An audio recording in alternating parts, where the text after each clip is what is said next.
Salut à tous et bienvenue sur notre chaîne 3 minutes d'impact. Si vous êtes nouveau sur cette chaîne, ne manquez pas de liker, de partager, de vous abonner, de commenter pour la gloire de Dieu. Aujourd'hui, nous allons, n'est-ce pas, regarder une vidéo qui va certainement, n'est-ce pas, répondre à un certain nombre de questions que beaucoup de personnes se posent. Avant de commencer avec la vidéo, je vais d'abord vous donner moi, mon point de vue. Moi, je suis pasteur, je ne vends pas l'huile. Mais je ne condamne pas les gens qui le font. Je ne condamne pas les gens qui vendent de l'huile. Parce que je ne connais pas, comme ils ont traité avec Dieu. Je ne connais pas. Donc, je fais cette vidéo, pas pour condamner qui que ce soit, mais je vous présente cette vidéo pour avoir aussi votre point de vue par rapport à tout ce qui sera dit. Il y a deux vidéos. La première vidéo, d'abord, c'est une courte vidéo où je vais vous montrer, n'est-ce pas, un prophète qui est du côté de l'Île-de-France et qui a une église là-bas, qui est même content de toucher l'huile de faveur. Un prophète qui est content de toucher l'huile de faveur. Alors, après cela, je vais vous faire passer la vidéo du prophète Ekané qui donne des explications claires et nettes. Pourquoi il vend l'huile? C'est un internaute qui a posé cette question. Alors, il répond clairement à la question. Donc, vous aussi, peut-être vous avez votre question ou alors, je ne sais pas, peut-être vous avez votre point de vue, peut-être vous avez un verset biblique que vous voulez donner qui prouve qu'on peut vendre l'huile ou alors qui prouve qu'on doit condamner cette vente d'huile. Vous pouvez seulement le faire à la partie commentaire. Que Dieu vous bénisse. C'est parti. Ah, vous avez l'huile de faveur. Ça, c'est le prophète Ekané. Zoomez, vous voyez. Zoomez ici d'abord. Zoomez sur l'huile de faveur. C'est où on zoome? C'est là? C'est bon? Hein? Non, mais là, vous ne lisez pas.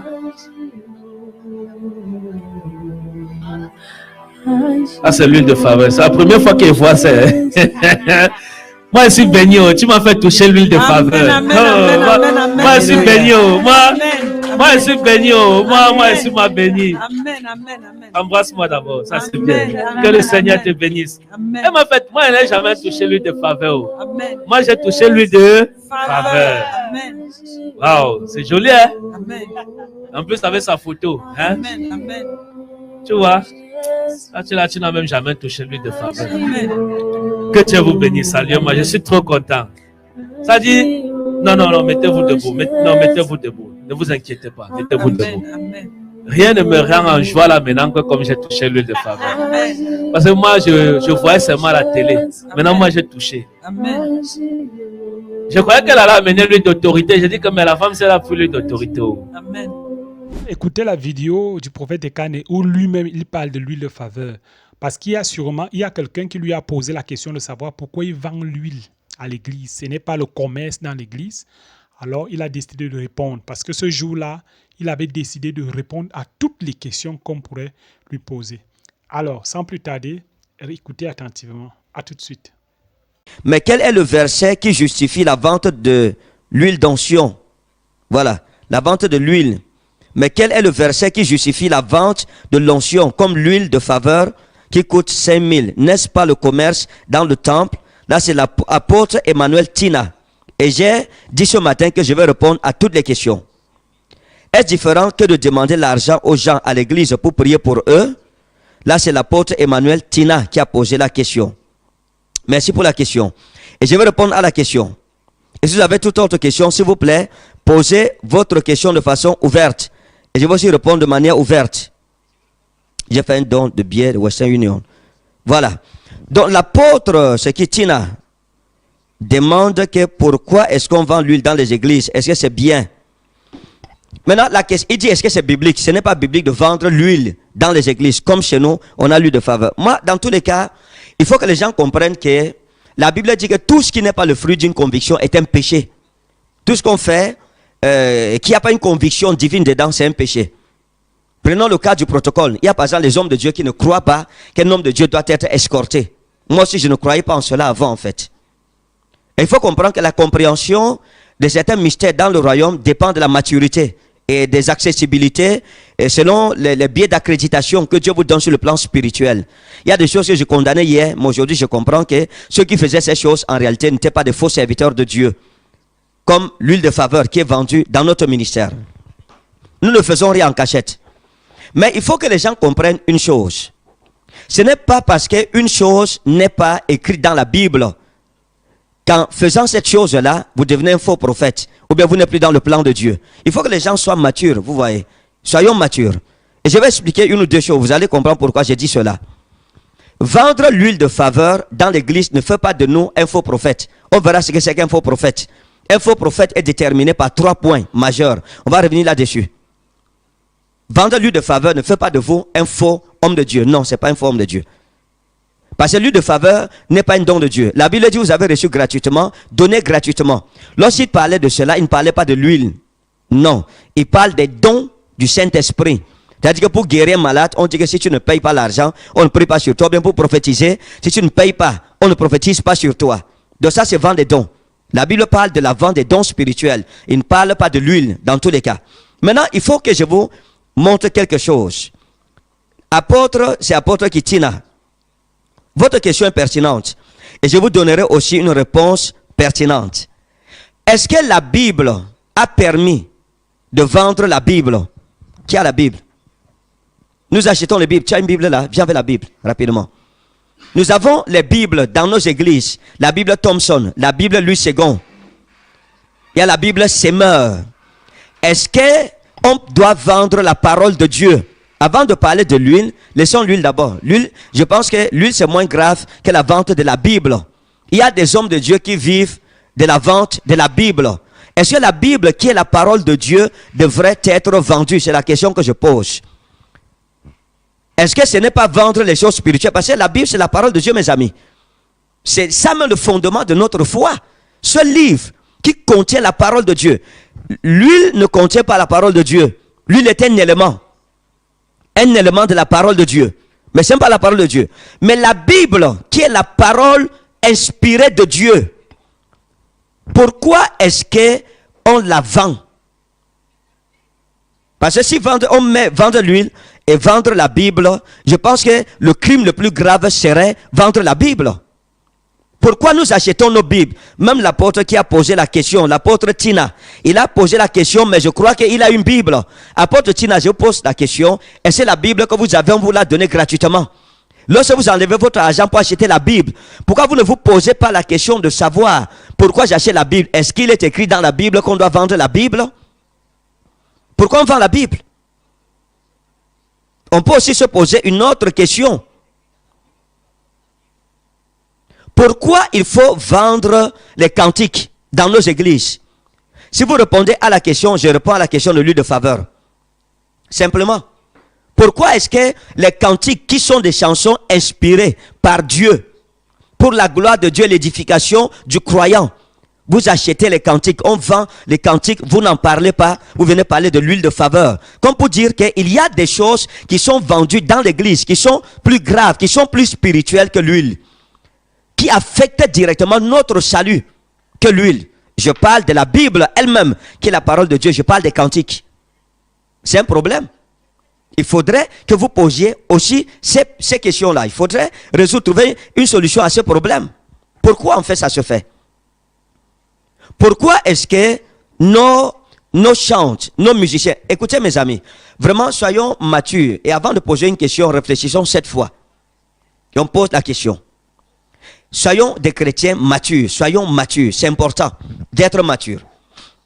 De ne pas être hypocrite. Je pense que la différence entre moi et plusieurs, c'est que je ne suis pas une personne hypocrite. Nous ne faisons rien en cachette. Nous avons nos musiciens qui organisent des concerts. Nous-mêmes, nous y assistons. Les entrées, nous payons 50 000. On paye l'entrée 10 000. On paye l'entrée 100 000. On paye l'entrée 5 000 pour aller adorer Dieu, aller louer Dieu. Est-ce qu'on devrait faire ça? C'est la question que je vous pose aussi. Est-ce qu'il fallait faire ça? Pourquoi on le fait? Ça pose un réel problème. Mais je pense qu'il y a une autre façon de comprendre les choses dans la maturité. Il faut comprendre les choses de manière mature. Les grandes firmes qui fabriquent les Bibles et les vendent sont des multimilliardaires. sont multimilliardaires. C'est des milliards qui sont brassés parce que la Bible est le premier livre le plus vendu au monde. La Bible est le best-seller dans le monde aujourd'hui. Après la Bible, c'est le petit livret, le petit livre jaune de Mao Tse-tung, de la révolution chinoise, du communisme, qui est le deuxième livre le plus vendu au monde. Mais le best-seller, chaque année, dans le monde entier, c'est la Bible. Presque toutes les hommes sur la terre ont soit la Bible totale en entier ou bien la Bible partielle, une portion de la Bible. Mais toutes ces Bibles-là sont vendues en fait. Elles sont vendues. Donc, si l'huile vous pose un problème, commencez donc, vous combattez, vous trouvez que c'est une injustice dans l'église. Il faut commencer par les vraies et grandes injustices qui sont celles des firmes qui nous vendent les Bibles ou bien celles des imprimeries qui nous vendent des cantiques. Maintenant, apôtre Tina, je vais vous poser une dernière question. À tous nos hommes de Dieu, peut-être vous êtes un écrivain, qui écrivent des livres. Ces livres sont tirés de l'inspiration que le Saint-Esprit vous donne à travers la parole de Dieu, qui est la Bible. Mais je vous pose une question. Pourquoi vendez-vous les livres qui sont la révélation, la parole de Dieu à vos brebis? Vous ne voyez pas ça, mais vous voulez parler sur l'huile? Est-ce que ce n'est pas de l'hypocrisie, apôtre Tina? Est-ce que ce n'est pas manquer de sincérité envers vous-même? Est-ce que ce n'est pas une limitation spirituelle dans la compréhension et l'appréhension des choses de l'esprit? Pourquoi vendre les livres, les apôtres, les prophètes, tout le monde qui vendent les livres là-bas dehors? Les livres là, il y a quoi dedans? N'est-ce pas la sagesse de l'esprit que vous nous exposez? N'est-ce pas la parole de Dieu que vous nous expliquez? Pourquoi vendre le don de Dieu qui vous a été révélé? Pourquoi on vend cette parole de Dieu dans vos livres? Pourquoi vous le faites? N'est-ce pas un crime?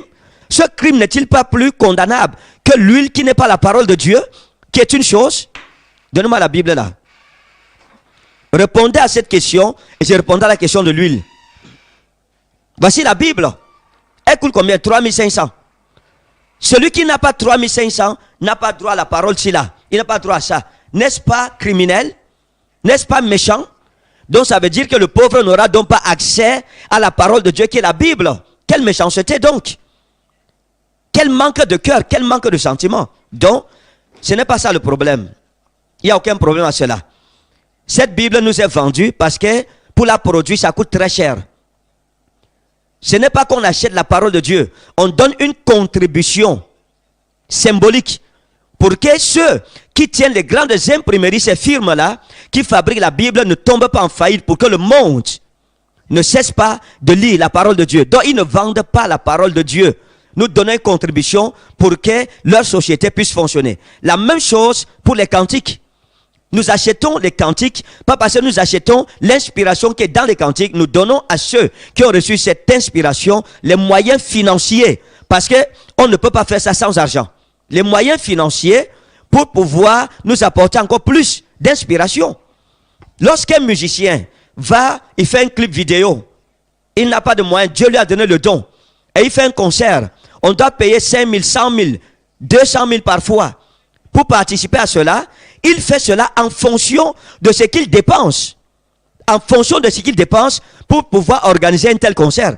Donc ce serait méchant et immature de se dire qu'il est en train d'escroquer les gens. Ce que je donne est une participation pour l'aider à pouvoir viabiliser le talent que Dieu lui a donné. Ce n'est pas le talent qu'il est en train de me vendre, mais c'est les moyens. Il demande une contribution pour que le moyen pour que ce talent puisse être accessible, puisse être disponible toujours pour lui.